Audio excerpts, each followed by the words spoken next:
Bienvenidos sean todos nuevamente a nuestras clases de los fundamentos y principios de la hidrometalurgia.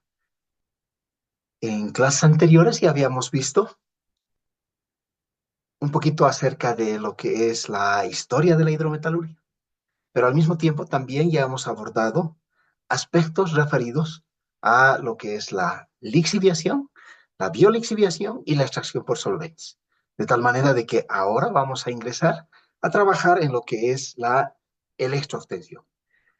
Bien, en ese contexto voy a iniciar con esta lámina, señalando que ya desde 1968 y por primera vez se aplica en la mina Bluebird, en Arizona, la combinación de lo que es la lixiviación de minerales, la extracción por solventes y la recuperación electrolítica de cátodos de cobre, que es una técnica que actualmente continúa vigente y que ha permitido la y que permite, mejor así, la elevada producción de cobre a nivel global. Es decir, la etapa de la lixiviación que nos permite la disolución de los minerales de cobre en un medio ácido, pero debido a que esa concentración de cobre en la solución, en el PLS, es relativamente baja, estamos hablando de 1, 2 gramos por litro, se hace necesario la etapa de enriquecimiento de la solución por el proceso de extracción por solventes para así alcanzar concentraciones de cobre que lleguen por encima de los 40, 45 gramos por litro y recién llevar a cabo el proceso de la electroobtención. En ese contexto es importante conocer los principios que nos van a permitir conocer mejor el proceso de la electroobtención. Para ello vamos a partir de las leyes de Faraday y la más importante establece que el peso del metal depositado, que se expresa en gramos, es directamente proporcional a la intensidad de corriente que se aplica en unidades de amperios, multiplicada por T, que es el tiempo durante el cual se aplica esa intensidad de corriente, expresada en segundos, y esa constante de proporcionalidad es el equivalente electroquímico. Y el equivalente electroquímico es igual al peso atómico de, en este caso, el ion cúprico, que es depositado en el cátodo como cobre metálico, sobre F, que es la constante de Faraday, y Z, que es la valencia de, en este caso, el ion cúprico, que es depositado en el cátodo. En otras palabras, Z, en el caso en el que el ion cúprico es depositado a cobre metálico, sería Z2, que es entonces el número de electrones que se presentan en la reacción de reducción del ion cúprico a cobre metálico. Eso sin contar la eficiencia de corriente eléctrica, que como vamos a ver también es importante. Para que entiendan mejor, dice el ejemplo, que si se hace circular una corriente de 150 amperios durante 8 horas, se quiere determinar cuál es la cantidad de cobre que se va a depositar, tomando en cuenta que el cobre se encuentra en la solución en forma de sulfato de cobre. Eso quiere decir que la reacción de reducción catódica se va a presentar como cobre más 2 a cobre, donde se van a requerir 2 electrones. Entonces empezamos con el dato de 150 amperios y multiplicamos por la cantidad de horas en las que va a circular esta cantidad de corriente. De tal manera de que ahora para eliminar las horas dividimos entre una hora que tiene 60 minutos, de tal manera hora con hora se simplifica, y un minuto tiene 60 segundos, de tal manera que este minuto se va a simplificar con este otro minuto. De tal manera de que ya tenemos amperios por segundo. Aplicando la ley de Faraday y tomando en cuenta además de que F es 96.500 amperios por segundo, esos 96.500 amperios por segundo nos va a permitir entonces simplificar el amperio y el segundo y vamos a tener un equivalente gramo. De tal manera entonces de que el paso de un coulomb, que es igual a 96.500 amperes por segundo, va a permitir la deposición de un equivalente gramo. Y finalmente, por la valencia, que sería 2 equivalentes gramos de cobre más 2, que va a permitir la deposición del peso atómico del cobre, en este caso 63,54 gramos. Es decir, que por el paso de 150 amperios durante 8 horas se van a depositar 1,422 gramos de cobre depositado, siempre y cuando la eficiencia de corriente sea el 100%. Entonces, para introducir la eficiencia de corriente en la relación que habíamos mostrado anteriormente, donde queremos determinar el peso del elemento que va a ser depositado por el paso de una cierta cantidad de corriente a un tiempo determinado, que habíamos dicho es directamente proporcional a lo que es el equivalente electroquímico, le vamos a multiplicar N, que es la eficiencia de corriente. Y así entonces vamos a poder determinar, por el paso de una cierta cantidad de corriente y por un tiempo determinado, cuál es el peso que se deposita de ese elemento en la superficie atómica. Otros aspectos importantes que tenemos que considerar para entender mejor el proceso de la electroobtención es que existen dos tipos de conductores. Uno es el conductor de primera clase, que son los metales, es decir, la corriente circula a través de los circuitos, que permiten entonces contactar el cátodo con el ánodo. Y por otra parte, también tenemos que hablar de los conductores electrolíticos, es decir, los electrones que circulan a través de la solución y que permiten que se entonces susciten las reacciones electroquímicas en la celda. Cuando hablamos entonces de un conductor de primera clase, tenemos que la ley de Ohm es importante, donde E, que es la fuerza electromotriz aplicada y expresada en unidades de voltios, también se conoce como Fm, porque es la fuerza electromotriz, es directamente proporcional a la intensidad de corriente que circula y que se expresa en unidades de amperio. Esa proporcionalidad se convierte en una igualdad y esa igualdad, para que se convierta en esa igualdad, tenemos que introducir el parámetro R, que en realidad es la resistencia que ofrece entonces el conductor de primera clase. Es decir, los conductores de cobre que permiten entonces el paso de la corriente eléctrica y que permiten unir entre el cátodo y el ánodo a través de una fuerza o a través entonces de una fuente de energía.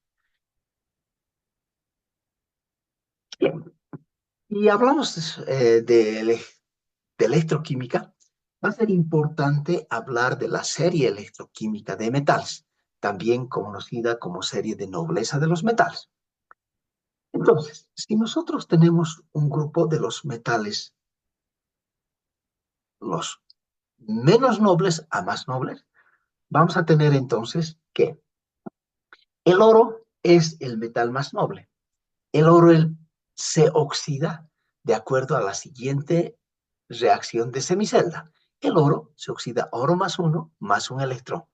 Y el potencial de oxidación es menos 1,68. Por otra parte, el cobre se oxida de cobre a cobre más 2 electrones y su potencial es menos 0,337 voltios. Muchas veces, y para entender mejor, hablamos más de reacciones de reducción que reacciones de oxidación. Si nosotros, por ejemplo, hablamos de la reacción de reducción de cobre más 2 electrones a cobre, es decir, en el sentido contrario que está escrito esta reacción de oxidación, inmediatamente cambiamos el signo del potencial estándar, de tal manera que el potencial estándar de reducción de cobre más 2 electrones a cobre es más, ya no menos, es más 0,337.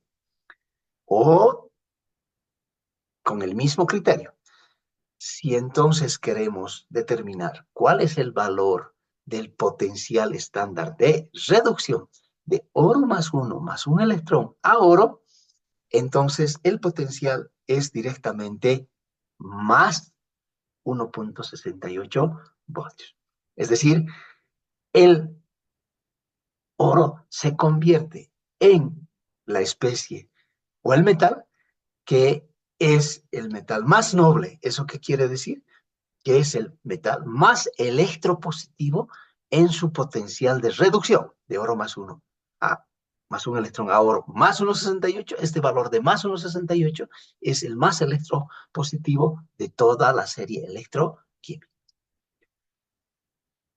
Y eso es importante también, porque en el cátodo va a haber una sola reacción electroquímica y esa reacción electroquímica va a ser de aquella especie iónica que se encuentra en la solución acuosa y se va a reducir en el cátodo aquella especie que sea más electropositiva en su potencial estándar de reducción.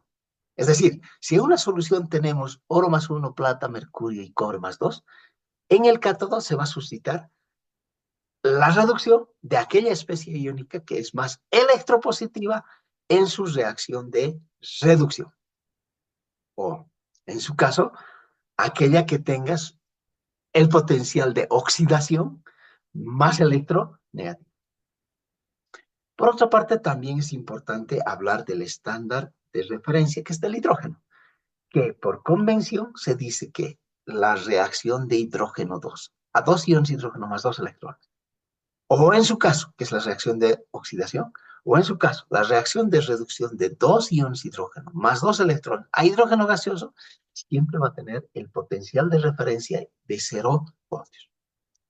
Luego tenemos entonces las especies iónicas que tienen potenciales de reducción más electronegativos, o como está acá, aquellas especies iónicas cuyos potenciales de oxidación, es decir, a la derecha los electrones, más electropositivos.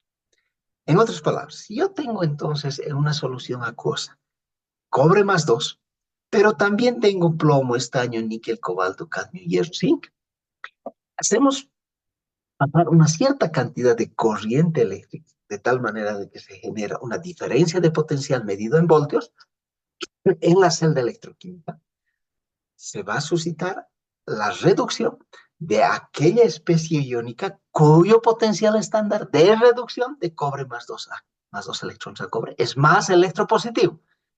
Es decir, cambiando el signo, 0,33. Mientras estos otros tienen potenciales estándares de reducción que son más electronegativos, o como está aquí en la gráfica, o en la tabla. Se va a suscitar una reacción de reducción en el cátodo de aquella especie cuyo potencial de oxidación es más electronegativo, mientras que aquellas reacciones de metales, aquellas reacciones de oxidación de aquellos metales que tengan un potencial estándar de oxidación más electropositivo, no se van a reducir en él. Y tenemos entonces aquellos que son mucho más altamente reactivos, que tienen entonces, ya sea potenciales de oxidación más electropositivos o, como hemos dicho, potenciales de reducción todavía más electronegativos. Si les cambiamos el signo a todos, eso. ¿Eso qué quiere decir? Que el litio había sido el más electronegativo. Quiere decir que su potencial de reducción del litio más un electrón a litio es menos 3.045. Y por eso el litio es importante en las baterías porque nos permite generar el mayor potencial de carga de una batería. En ese contexto, entonces, vemos que la serie electroquímica de los metales, también conocida como serie de nobleza de los metales, es realmente importante en el fundamento teórico de la electroobtención. Veamos ahora la celda de Daniels. La celda de Daniels consiste en un recipiente voy a colocar una solución de sulfato de cobre.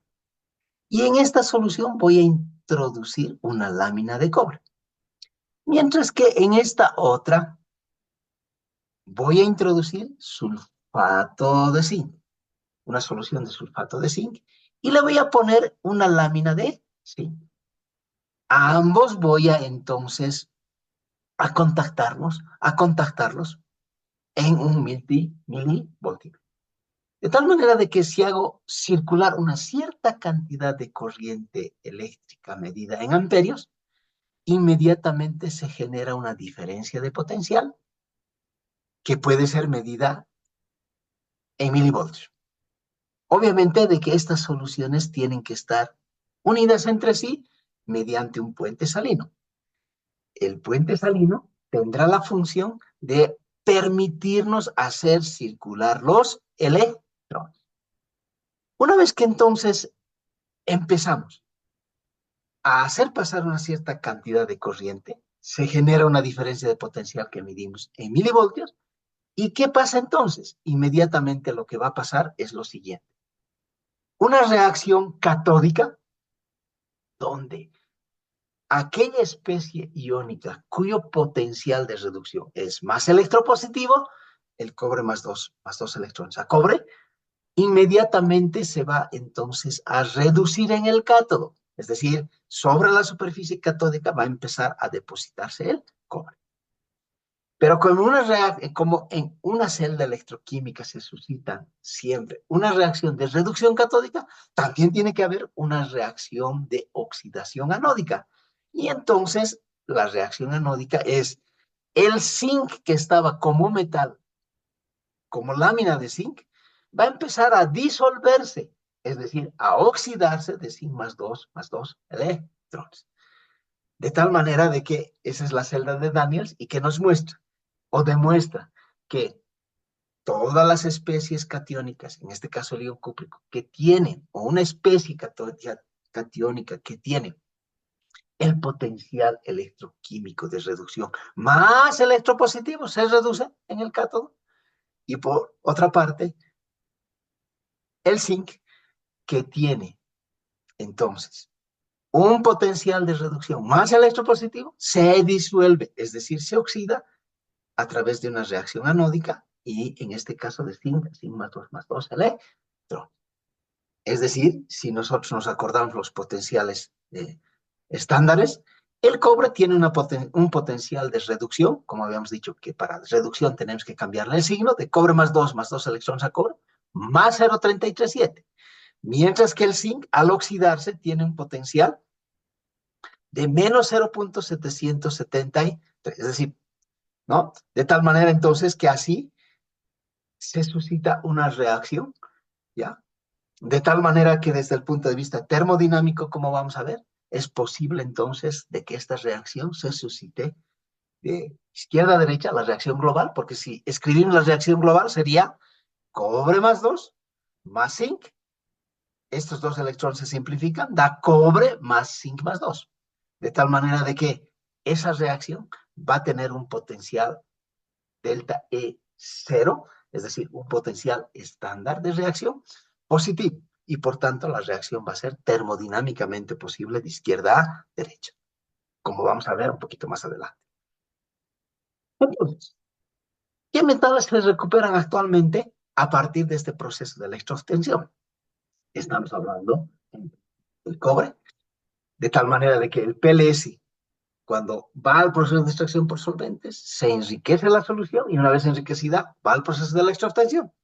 De tal manera de que en ese proceso de electroobtención se da una reacción de reducción, donde el ion cúprico se reduce a cobre en el cátodo, pero tiene que haber una reacción de oxidación. En la electroobtención, la reacción de oxidación se da a partir de la oxidación del agua que genera oxígeno e iones hidrógeno, como vamos a ver en las reacciones ya de la electroobtención. De la misma manera que hemos visto que esta reacción se suscita, donde además es importante el cátodo en un proceso de electroobtención es de cobre o de acero inoxidable. Entonces, en una reacción de electroobtención de cobre, tenemos una reacción catódica, donde el ion cúprico más dos electrones a cobre se reduce. No pueden reducir las otras especies iónicas que también pueden estar en la solución. ¿Por qué? Porque tienen potenciales de reducción que son más electronegativos. Y por el contrario, a la reacción catódica se tiene que dar siempre una reacción anódica. Si alguien se reduce, alguien se oxida. ¿Y quién se oxida? El agua. ¿Dónde habíamos dicho que el agua? En la reacción anódica pasa a oxígeno más 2 iones de hidrógeno más 2 electrones. Exactamente lo mismo que se presenta en estas reacciones electroquímicas también se suscita para la electroobtención del zinc, es decir, el zinc más 2 electrones más zinc, y en este caso también es importante la oxidación del agua más un medio de oxígeno más 2 iones y más 2 electrones. Además, el níquel, el cobalto, el oro, la plata, es decir, todas estas especies iónicas que se encuentran en solución también pueden ser reducidas a partir de los procesos de electroobtención. Pero también es importante señalar que si yo tengo y quiero reducir el zinc, que es más electronegativo, tengo que tener una etapa anterior que permita la eliminación de todas las especies iónicas que tengan potenciales de oxidación más electropositivos, potenciales de reducción más electropositivos que el zinc. Porque si no, en el cátodo se van a electrodepositar los más electropositivos. Vamos a tener el cobre, el oro, la plata, es decir, el oro, la plata, el zinc, que están presentes en una solución donde queremos obtener el zinc. Tenemos que eliminarlos, eliminar esas impurezas que son más electropositivas en sus potenciales de reducción. De la misma manera podemos hablar de los procesos de electrorefinación. En los procesos de electrorefinación, es decir, que cuando, por ejemplo, tenemos un concentrado de cobre que se obtiene por los procesos de flotación, ¿ya? Ese sulfuro de cobre tiene que pasar a un proceso de tostación, o sea, hacer de que el sulfuro pase a una fase oxidada y luego reducida, reducir mediante reducción carbotérmica el sulfuro, o sea, el óxido de cobre que se ha formado, lo reducimos por una reducción carbotérmica a cobre metálico.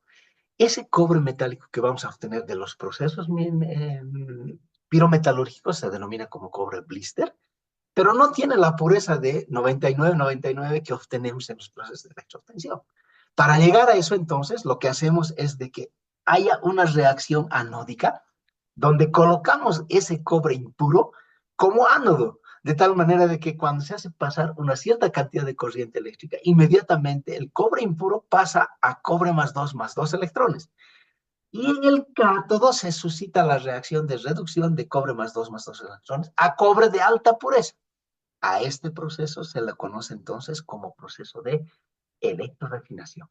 Y de la misma manera que hemos hablado de la electroobtención de estos otros metales, también hay la electrorefinación de níquel, de cobalto, de plomo, de oro, etcétera, por las que entonces se obtiene metales de alta pureza que son requeridos en el mercado.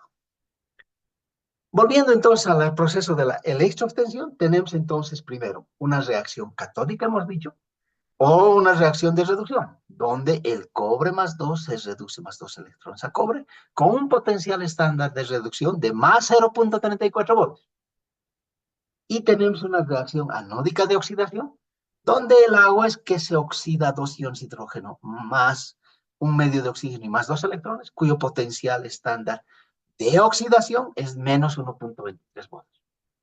Si yo sumo y quiero obtener la reacción global que se suscita en la celda de electroobtención de cobre, tenemos, sumamos la reacción catódica más la reacción anódica, tomando en cuenta de que en ambas reacciones tenemos el mismo número de electrones, en este caso, en la reacción de reducción a la izquierda y en la reacción anódica a la derecha.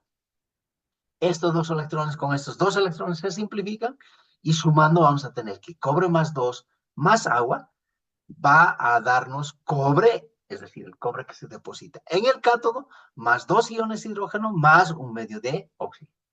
Y el potencial estándar de reacción de esta reacción global es igual a la suma. 0,34 menos 1,23 menos 0,89 voltios. El valor negativo nos está diciendo que se requiere una energía para poder hacer de que esta reacción se suscite y vaya y sea espontánea de izquierda a derecha. Es decir, si hablamos de trabajo desde el punto de vista termodinámico, vamos a hablar de que el trabajo máximo está expresado como energía libre. Y ese trabajo máximo también está relacionado con lo que es el potencial de celda y que está dado por menos Z, el número de electrones que participan en la reacción electroquímica global, por F, la constante de Faraday, y por el E, que es entonces la diferencia de potencial estándar, el delta E0 de la reacción global. Si igualamos estos dos términos, tenemos entonces que el delta G0, es decir, el valor de la energía libre de la reacción es igual entonces a menos Z por F por el delta E, C. Por otra parte, dado que el cambio de energía libre estándar está relacionado con la constante de equilibrio de la reacción, es decir, el delta G0 es igual a, por concepto, por definición, a R por T por el logaritmo de K. De tal manera entonces de que si despejamos, además tomamos en cuenta de que el delta G0 es igual a menos Z por F por el delta E0, tenemos que RT por el logaritmo de K va a ser igual a Z por F por el delta S, donde los signos negativos ambos se han simplificado porque están a ambos lados de la ecuación. Si despejamos el logaritmo de K y ponemos el logaritmo de base 10 en función del logaritmo, el logaritmo natural en función del logaritmo de base 10, introduciendo el factor de 2.303, vamos a tener entonces que para calcular la constante de equilibrio de esa reacción, ese logaritmo de K va a ser igual a Z por F por el delta E0 sobre 2.303 por RT. Entonces, a partir de las reacciones electroquímicas en una celda electroquímica, yo puedo determinar cuál es el valor de la constante de equilibrio de esa reacción. Ese también es importante. Por otra parte, si yo quiero calcular cuál va a ser el voltaje que le voy a aplicar, es decir, le aplico una cierta cantidad de corriente eléctrica expresada en miliamperios, yo quiero saber entonces cuánto de voltaje tengo que aplicar para que se suscite la reacción global en la que en el cátodo se reduce de cobre más 2 a cobre y en el ánodo el agua se oxida a iones hidrógeno más oxígeno gaseoso.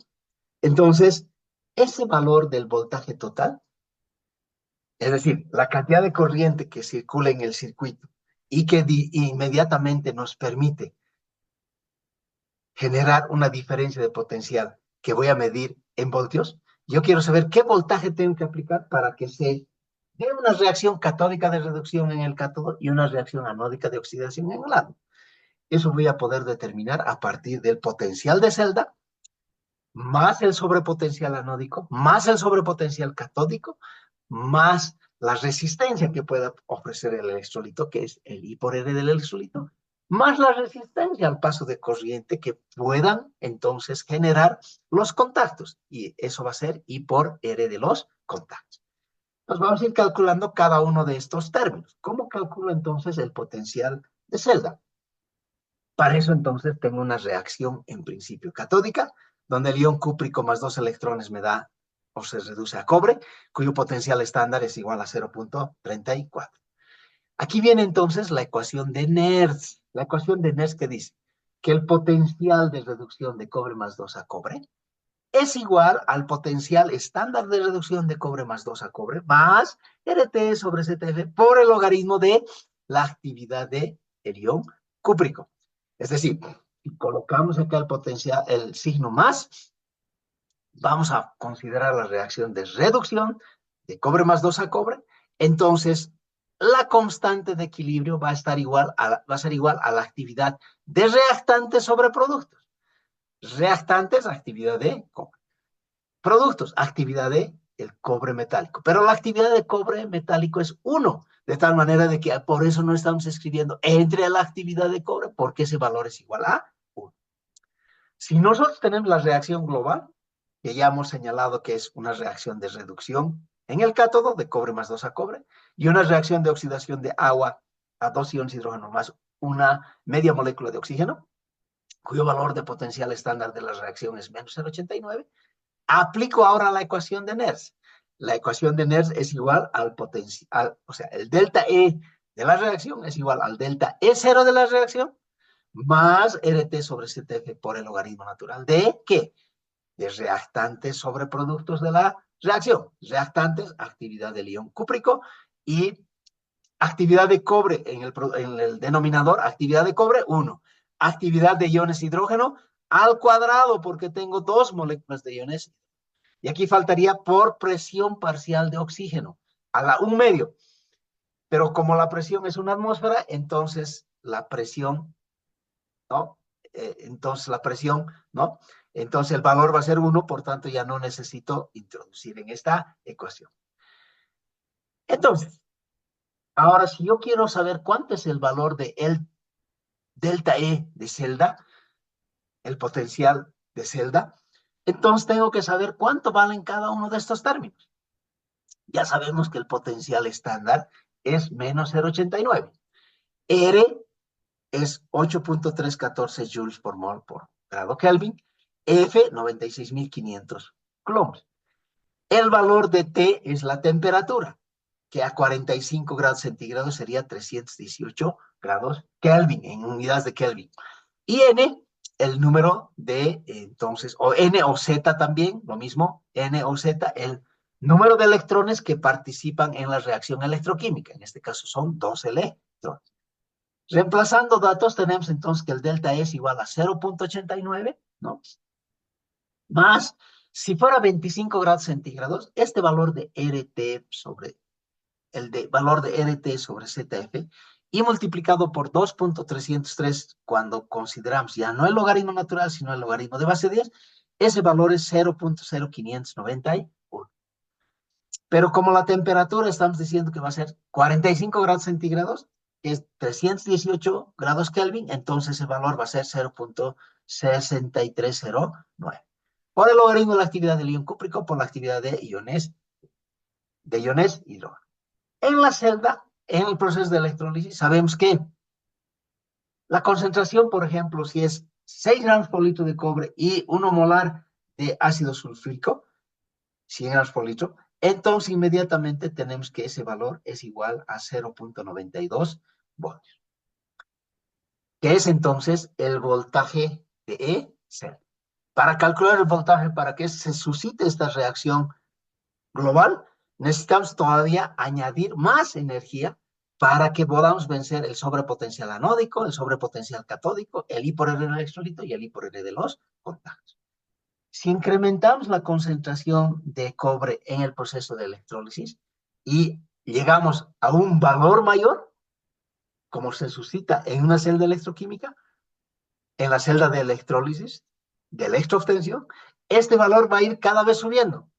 De tal manera entonces que así podemos calcular el valor del potencial de celda. Luego, este potencial reversible de celda es 0,92 volts, como hemos dicho, que puede ser también mayor. El sobrepotencial anódico, que se calcula a partir de la ecuación de Tafel, ese valor es igual a 0,65. El sobrepotencial catódico 0,05. La caída de tensión en el electrolito 0,2 voltios. La caída de tensión en los contactos, el I por R, es 0,15 voltios. De tal manera que si sumamos, el voltaje es 1.9. En la práctica, el valor de este es 2.1 voltios. ¿Y por qué 2.1? Porque hemos subido el valor de la concentración de cobre en la solución, en el electrolito. De tal manera que así se calcula cuál el voltaje total que se requiere. ¿Eso qué quiere decir? Que si yo aplico una intensidad de corriente dada, que la puedo expresar en densidad de corriente, es decir, en cantidad de miliamperios o amperios dividido entre el área del cátodo, a esa densidad de corriente que yo aplique y en la que pueda medir 2.1 voltios, inmediatamente voy a tener que en el cátodo se está dando una reacción de reducción, donde el cobre más 2 se está reduciendo a cobre metálico, y en el ánodo se está dando lugar a la formación de burbujitas de oxígeno, y están pasando los iones de hidrógeno a la solución. De tal manera entonces que así yo puedo ahora saber cuál es el voltaje que tengo que aplicar, o sea, cuánto tengo que medir en el voltímetro para que se suscite una reacción de reducción en el cátodo y de oxidación en el ánodo. Y que, como hemos dicho, es de 2.1 voltios. Las concentraciones de las soluciones de lixiviación de concentrados puede ser casi igual a la concentración de cobre que se encuentra en las soluciones después de que se ha hecho el proceso de extracción por solventes. En ese contexto podemos hacer ¿qué? Primero, a partir del proceso directo, puedo también hacer un proceso de electrólisis, siempre que la concentración sea más de 25 gramos por litro. Si la concentración del proceso directo de lixiviación de un concentrado de cobre oxidado es menor a 25 gramos por litro, yo tengo que hacer un proceso de enriquecimiento de la solución. ¿Por qué? Cuanto menor la concentración de cobre en la solución, más energía se requiere en el proceso de la electroobtención. En otras palabras, bajas concentraciones de cobre, se requiere mucha energía en el proceso de la electroobtención y el costo es demasiado grande. Por eso entonces es que se trabaja con concentraciones altas de cobre. Y en el proceso entonces directo, la concentración deberá ser mínimo 25 gramos por litro, mientras que en el proceso de extracción por solventes, más de 35 gramos por litro. La concentración de ácido sulfúrico en los procesos de extracción, de los procesos de electroobtención de soluciones que son obtenidas de la lixiviación directa de concentrados, 50 a 70 gramos por litro, mientras que en el proceso de extracción por solventes vamos a tener soluciones de 160 a 180 gramos por litro. Es importante que la relación de níquel a cobre esté 15, las concentraciones de arsénico sean menor a 1, la de hierro menor a 10 gramos por litro, la de antimonio trazas y de cloruro menor a 0.1 gramos por litro. En los procesos directos. En los procesos en los que se trabaja con soluciones de extracción por solventes, no vamos a tener níquel, no vamos a tener arsénico. La concentración de hierro va a ser menor a 1, porque si la concentración de hierro es más que 1, el hierro empieza a impurificar el cátodo que se obtiene de cobre. Además, no hay un antimonio, el cloro está en bajas concentraciones. Y aquí es otro elemento interesante cuando hablamos del cloro, porque cuando estamos trabajando, por ejemplo, con aguas de mar, en los procesos de lixiviación, ¿eso qué quiere decir? Que si bien estamos logrando la lixiviación de cobre a la solución, también tenemos una solución altamente concentrada de cobre, de cloruro. Y cuando hacemos el proceso de extracción por solventes, el cloruro también va a seguir en la solución que va a ir al proceso de la electroobtención. Y aquí se ha demostrado de que cuando esa concentración es muy alta, por encima de 29 gramos por litro, ¿ya? O un poco menos, inmediatamente se da una alta corrosión en los procesos de electroobtención. Por eso es importante entonces, en los procesos de lixiviación, ya tener en cuenta de que no tenemos que sobrepasarnos en la concentración de cloruro, porque esa solución que va a ir al proceso de electroobtención va a generar elevados índices de corrosión en la electroobtención. Datos prácticos en la electroobtención de cobre. Cátodo, acero inoxidable.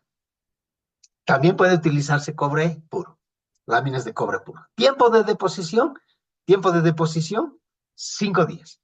El peso del cátodo, como en el cátodo tiene dos superficies, el cátodo tiene una superficie en este lado y otra superficie en este otro lado donde se deposita el cobre. Entonces, máximo en cada un lado de deposición, 40 kilos. Los ánodos tienen que ser de plomo antimonio. El peso del ánodo, 120 kilos. El tiempo de disolución, el ánodo en los procesos de electroobtención no se disuelve. En cambio, en los procesos de electroobtención se disuelve. Por eso estamos diciendo ánodo insoluble, ¿no? Ánodo insoluble. O, ánodo insoluble. El requerimiento de energía, 1800 a 2200 kilowatts por tonelada de cobre depositado. La eficiencia de corriente por encima del 95%. La temperatura del baño, 40 hasta 45 grados centígrados. Mejor si es menor a 40, un poquito menos que 40. Y la densidad de corriente de 300 amperios por metro cuadrado. Esos son los datos prácticos que se utilizan en los procesos de electroobtención. ¿Qué aditivos se utilizan? Los aditivos que se utilizan son la cola en concentraciones de 0.05 kilos por tonelada de cátodo. ¿Cuál es o por qué se utiliza la cola? Porque la cola permite obtener superficies catódicas lisas. ¿Eso qué quiere decir?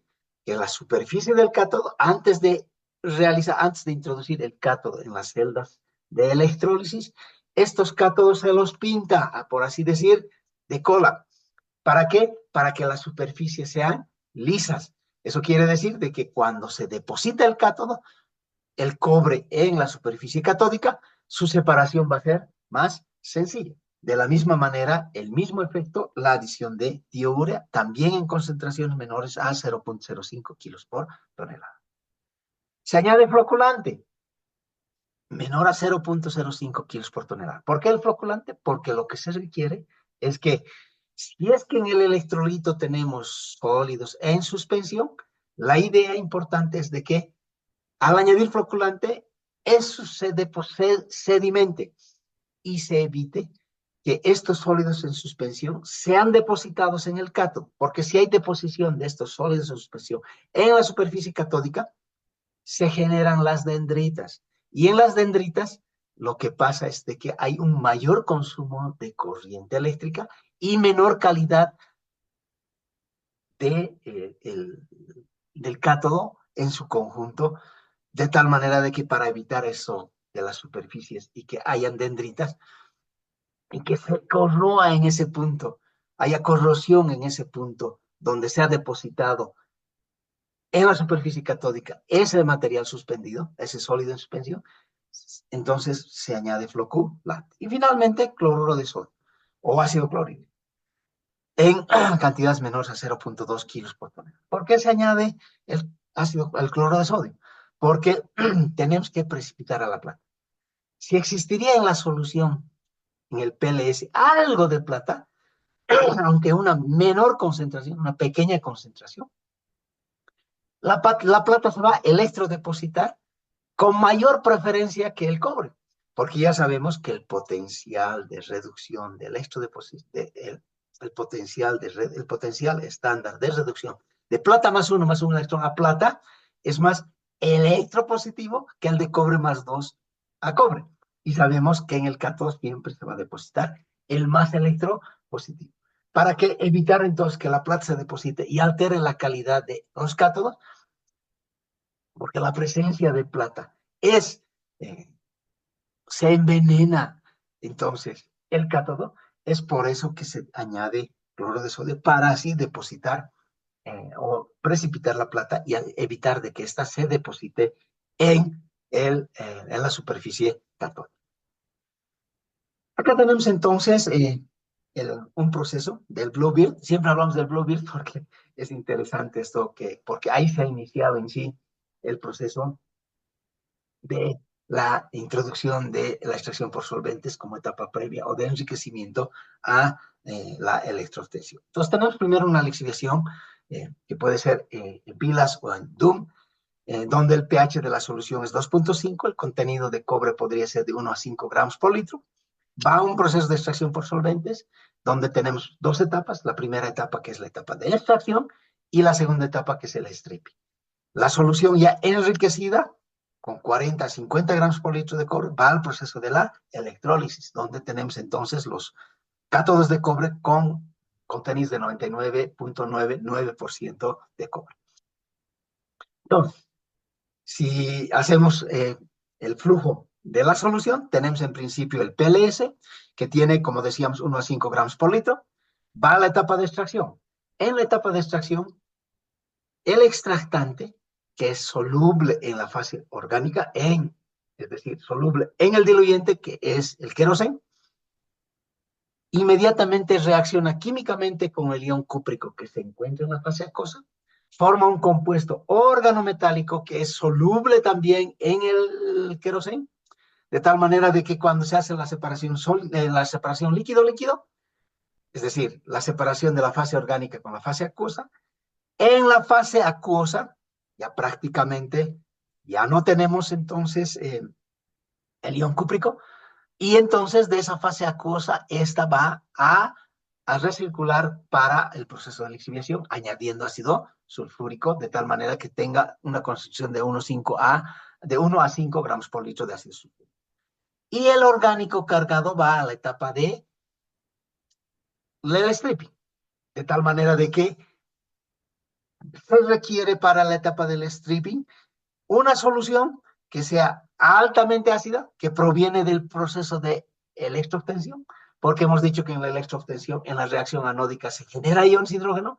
Esos iones de hidrógeno son los que nos van a permitir descargar de la fase orgánica el compuesto organometálico de cobre que estaba soluble en esa fase orgánica, de tal manera entonces de que la fase acuosa ya en la que ya se ha enriquecido el ion cúprico va al proceso de la electrólisis. Mientras que, como decíamos, el electrolito pobre va a la etapa del stripping y entonces con concentraciones de 170 gramos por litro de ácido sulfúrico y todavía, fíjense, 25 a 35 gramos por litro de cobre. ¿Eso qué quiere decir? Que en los procesos de electrólisis no se deposita el total de los iones cúpricos que se encontraban en la fase acuosa cargada.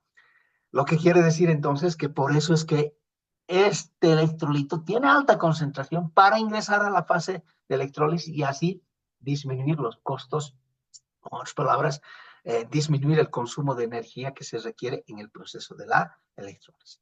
Y como decíamos, esta solución que tiene una alta concentración de iones de hidrógeno va a la etapa entonces del stripping, y del stripping tenemos que el extrayente retorna al proceso de extracción, y del proceso de extracción tenemos entonces de que ya el acuoso cargado va entonces a el proceso o a la lixiviación, obviamente añadiendo mayor concentración de acidez, de tal manera, de ácido sulfúrico, de tal manera que tengamos la concentración suficiente para continuar con el proceso de la lixiviación. De este proceso entonces se obtiene entonces cobre metálico con una alta pureza.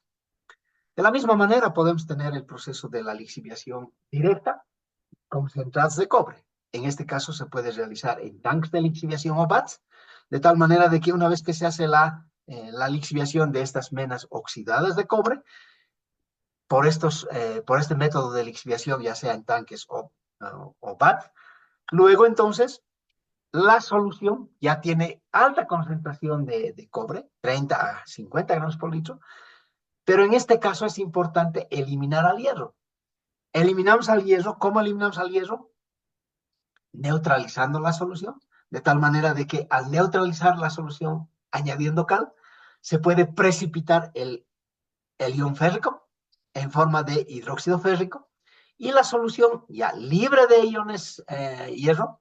¿Y por qué tenemos que eliminar el hierro? Porque en el momento que hagamos la electrólisis, el ion ferroso también se va a oxidar a férrico y va a consumir energía. De tal manera que tenemos que eliminar a aquellos que consuman energía en los procesos de electroobtención. Una vez que hemos eliminado, entonces esa solución libre de hierro va a la etapa de electrólisis, donde obtenemos entonces los cátodos con pureza de 99,99 o 99,9, y la solución o el electrolito entonces va a o vuelve al proceso de la lixiviación. Y a esto se añade ácido, de tal manera que la concentración puede estar entre 50 a 100 kilos por metro cúbico de ácido sulfúrico para llevar adelante nuevamente la lixiviación. Obviamente que después de haber hecho la lixiviación, la separación sólido-líquido nos permite obtener el residuo, que debe ser objeto de un almacenamiento con medidas ambientales. Algunos datos de operación de la electrólisis. Yo tomo siempre la referencia de donde se han iniciado los procesos, De tal manera de que, por ejemplo, cuando hablamos de la Bluebird, que ha sido la pionera de utilizar los procesos de lixiviación, extracción por solventes y electrólisis, tenía entonces 5.000 toneladas más producía de cobre, ¿no? Hoy en día estamos hablando, o cuando hablábamos de los mejores tiempos en los que se daban las mayores producciones de cobre en las plantas en Chile, 250.000 toneladas, por ejemplo, de cobre catódico en la planta. No olvidemos que ahora ya no, esas plantas ya no están funcionando con toda esa capacidad de operación. Pero solamente para que tengan en cuenta esto, que para 5.000 toneladas se requerían 12 celdas y el número de cátodos y el número de ánodos y el número de cátodos. Siempre el número de ánodos es uno más que el número de cátodos. Es decir, si yo tengo 41 ánodos, voy a tener 40 cátodos. Es decir, el número de ánodos es uno más que el número de cátodos. El tamaño de los cátodos, que también hoy ha cambiado, cada vez han sido la superficie catódica cada vez más grande. Ya se tienen entonces los cátodos tipo jumbo, de tal manera de que tienen una mayor superficie que permiten entonces una mayor deposición de cobre, pero eso requiere también una mayor densidad de corriente. La densidad de corriente era 250, ahora estamos trabajando con más. El potencial aplicado, que como hemos calculado teóricamente es de 2.1 voltios, 1.9 voltios hasta 2.1 voltios. En este caso se utilizaba 2 voltios. Y la eficiencia catódica era de 89. Hoy en día estamos con eficiencia más de 95% y también menores consumos de energía. En la actualidad, entonces, lo que se hace es, por ejemplo, el proceso de quebrada blanca, que vamos a ver al final como un estudio de caso, donde se tiene el chancado, el aglomerado, la lixiviación en pilas, la extracción por solventes, la electroobtención y para obtener los cátodos de cobre. De la electroobtención sale el electrolito pobre para la etapa del stripping y de la etapa de extracción, el refino, que va directamente a las pilas de lixiviación. De la misma manera tenemos que el mineral, aquel mineral que tiene contenidos por 0.4% va a la etapa de lixiviación por botadero. Menor a 0.4 va a la zona de disposición de estériles. De tal manera de que además de la extracción por solventes, el refino va entonces al proceso también de lixiviación de botadero. Bien, veamos entonces ahora otro capítulo, los tipos de minerales y su comportamiento en los procesos hidrometalúrgicos. Cuando hablamos de los tipos de minerales y su comportamiento en los procesos hidrometalúrgicos, es importante hablar de las tres zonas que siempre hemos hablado. Es decir, en un yacimiento tenemos una zona superior o zona de óxidos intermedias, zona de sulfuros secundarios y en la zona de abajo la zona de sulfuros primarios. En ese contexto, en la zona de arriba tenemos los minerales oxidados. ¿Cuáles son los minerales oxidados de cobre? Tenemos la malaquita, la azurita y así sucesivamente todos estos minerales, además de los óxidos como son la cuprita, que es un óxido cuproso, y la tenorita, que es el óxido cúprico. Y aquí están los contenidos de cobre que tienen cada uno de esos minerales. En la zona secundaria tenemos sulfuros secundarios y los sulfuros más importantes son el sulfuro cuproso, la calcosina, perdón, y la cobalina, que es el sulfuro cúprico, además de estos otros. Y finalmente, ya en la zona de más abajo, la zona de los sulfuros, ahí podemos tener la presencia de la calcopirita, la bornita, la enargita, la tenantita, con las respectivas fórmulas químicas y los respectivos contenidos de cobre presentes en estos minerales. Por otra parte, no solamente es importante la presencia de los sulfuros de cobre, sino que también en la matriz de mineralógica también pueden estar presentes otros minerales sulfurados. Es decir, cuando hablamos de los sulfuros de cobre, también tenemos los sulfuros de hierro, como ser la pirita, la pirrotina, o sulfuros en menor proporción de níquel, cadmio, blenda, galena, etcétera, que también y en menor proporción podrían estar presentes en el yacimiento.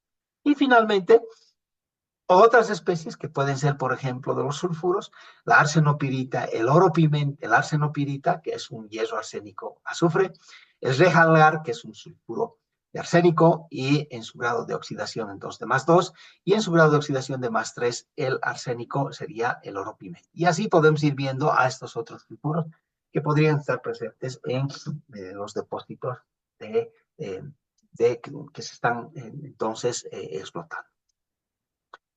Veamos entonces ahora el último acápite referido a la unidad 1 de Introducción a la Hidrometalurgia y veamos las consideraciones económicas y ambientales de la hidrometalurgia, además algunos aspectos de normativas o de aspectos relacionados a operaciones hidrometalúrgicas. Para ello, quiero directamente presentar un estudio de caso y en este estudio de caso vamos a mostrar eh, algunos aspectos que me parece son bien interesantes y del proyecto Marimaca. Este proyecto Marimaca ha sido presentado por un colega, Luis Otondo, que es general, entonces el presidente el general de la empresa y que ha sido presentado en el GCAMIN del Hidroprocess. Entonces, Marimaca es un proyecto único, yo diría, eh, a diferencia de todos los que se han generado en Chile. ¿Por qué Marimaca es un proyecto realmente único? Porque tiene bajos costos de capital, alto margen de ganancia y además va a permitir el desarrollo de una operación minera bastante grande y en los tiempos actuales. O sea, en los tiempos no diríamos recién de ahora, pero un poco recientes. Primero porque se trata de un recurso, una reserva de cobre que va a ser objeto de explotación oxidada. Ya en los últimos tiempos ya no se habla de reservas oxidadas porque ya se ha prácticamente, ya se han casi terminado todos los yacimientos en su explotación de la fase oxidada. Ya estamos en la zona en la zona intermedia, donde ya se encuentran, como hemos dicho, los sulfuros secundarios. Y todavía no hemos entrado en Chile a la explotación de los sulfuros primarios, donde se encuentra el principal representante del cobre, que sería la calcopirita. Se trata de un proceso bien simple, que considera los procesos de lixiviación en pilas, extracción por solventes y directamente el proceso de la electroobtención. Por otra parte, se tiene un bajo radio de material estéril con respecto a el material que sí es económicamente rentable, es decir, que está por encima de la ley Katov. Lo que quiere decir entonces que disminuye obviamente los costos totales, tanto de inversión como también los costos de producción. Por otra parte, se tiene bajos costos comparativamente con los otros procesos en la etapa tanto de la lixiviación, de la extracción como de la electrólisis.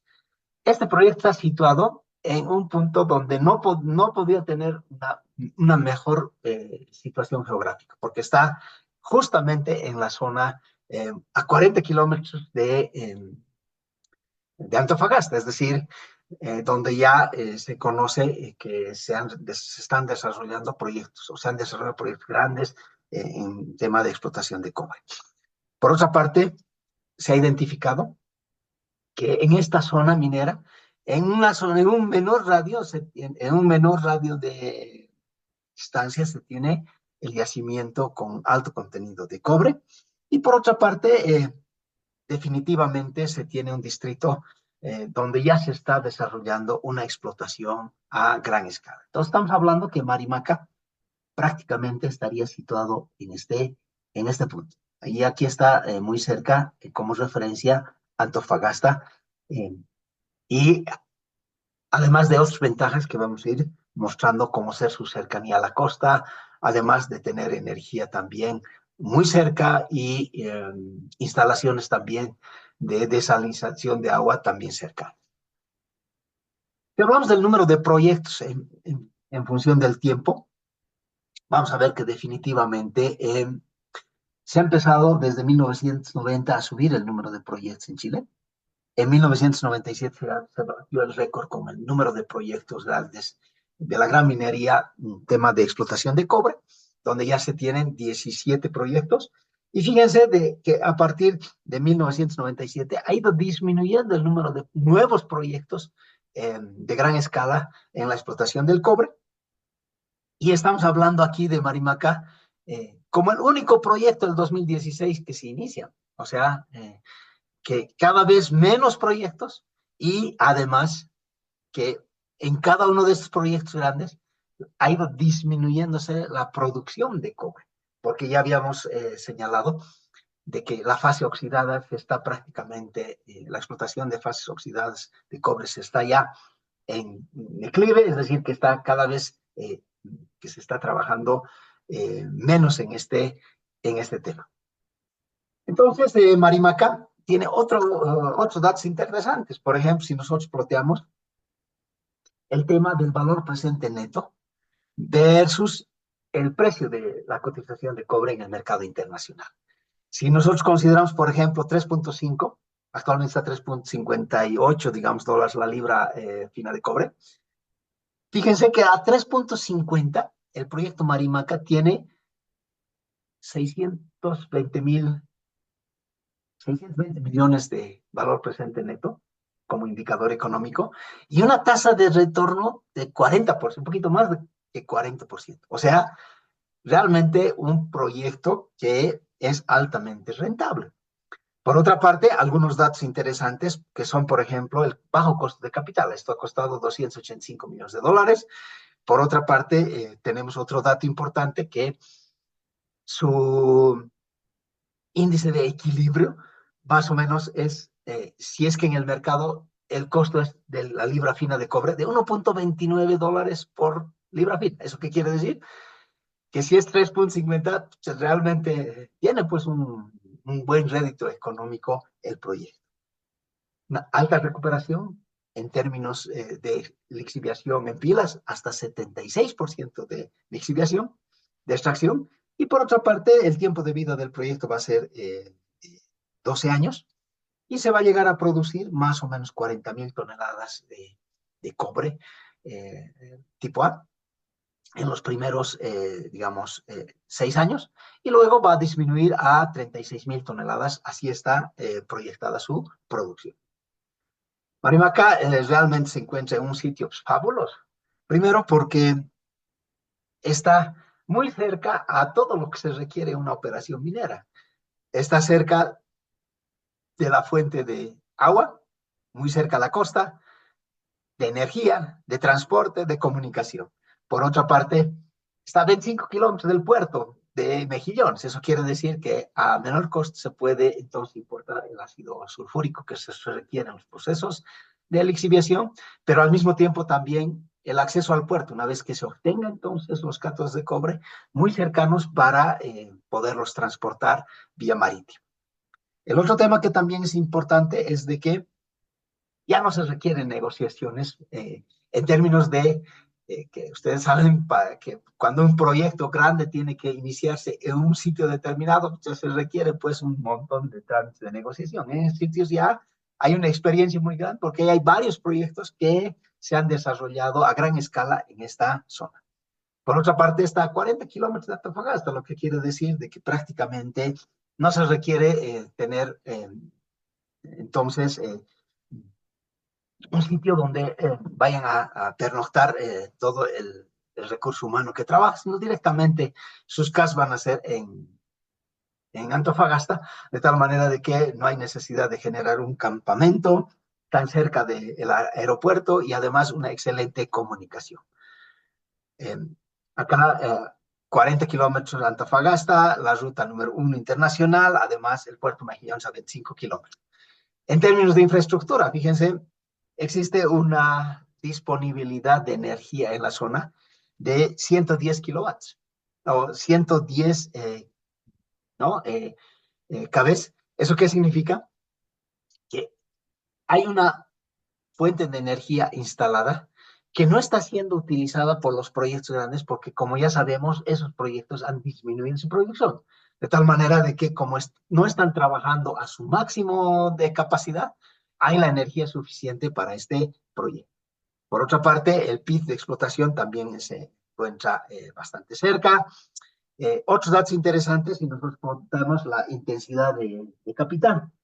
Cuando hablamos entonces del costo de inversión versus entonces, por ejemplo, el tema de la capacidad de producción. Marimaca está aquí, 7.125 dólares por tonelada, mientras que otros proyectos podrían estar, aunque a mayor capacidad, tener entonces eh, valores de, de, de, de capital, de intensidad de capital mucho más grandes. Otros datos interesantes, por ejemplo, el AISC. El AISC es el costo asociado al total de tanto de la extracción como de la producción, de tal manera de que Marimaca está realmente con respecto a otros proyectos en este punto, es decir, $1 es el costo por libra equivalente de cobre producido, ¿no? $1, eh, con respecto a otros que realmente cuestan más, de tal manera que su margen de ganancia realmente representa hasta un 65% con respecto entonces a el valor entonces de el costo promedio, el costo, digamos, promedio asociado tanto a extracción y producción. El otro tema interesante es que si hablamos, por ejemplo, de lo que es el beneficio, el índice de beneficio, es decir, si nosotros dividimos el valor presente neto sobre el CAPEX, en Proyecto Marimaca está 1.8. En promedio, los diferentes proyectos están por el orden, bueno, para este factor 1, estamos 1.8 veces más, es decir, realmente se tiene un proyecto que es altamente económicamente rentable, los otros en menor proporción. El otro tema interesante es el costo del CAPEX inicial, tomando en cuenta de que este proyecto, tiene una ventaja bien interesante porque el cuerpo de mineralización está muy cerca a la superficie, lo que quiere decir de que el costo total de la producción y la extracción va a ser mucho menor con respecto a cualquier otro proyecto, de tal manera de que esto está en este orden con respecto a cualquiera de estos otros que son mucho mayores. Es decir, el valor entonces de lo que se tiene acá en Marimaca es realmente interesante. Se ha estimado también las reservas y si hablamos entonces de las medido e inferido, estamos hablando de casi 420.000 toneladas de cobre y también podemos considerar de que se tiene además inferido 225.000, de tal manera de que definitivamente es también un proyecto a gran escala. El otro tema bien interesante es de que, fíjense acá, de que en 2018 se tenía ya esto identificado y a diciembre del 2019, en muy poco tiempo ya se ha hecho también una ampliación de lo que es entonces el contenido de mineralización en la zona. Lo que equivale a decir de que realmente el cuerpo de mineralización está muy cerca de la superficie. El otro tema es de que la explotación se va a desarrollar en un solo pit. El pit más o menos va a tener 1.500 por 900 metros. En 8 fases va a ser explotado. Muchas veces se explota en un sitio y hay que hacer otro pit para seguir explotando otro cuerpo de mineralización. En este caso, por ejemplo, el cuerpo de mineralización va a permitir de que en función a su forma, prácticamente en 8 fases, pero en el mismo pit, se desarrolle toda la explotación. El otro tema es que el cuerpo de mineralización está tan bien homogéneamente distribuido que va a ser fácil llevar adelante la explotación a cielo abierto.